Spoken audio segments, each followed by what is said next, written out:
आत्ताची 18 ते 21 वर्षाची मुलं स्वतःच्या आई-वडिलांनाच जज करायला लागलीत.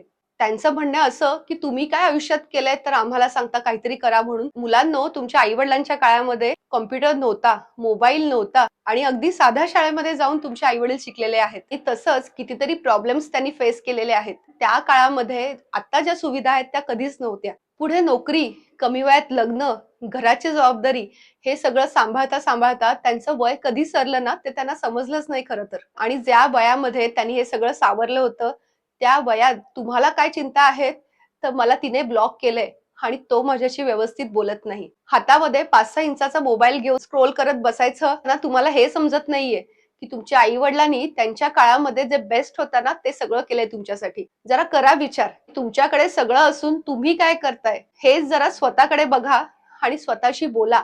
बघा काय करता येतंय का चांगलं आणि मगच आई वडिलांना बोलायची हिंमत करा रे.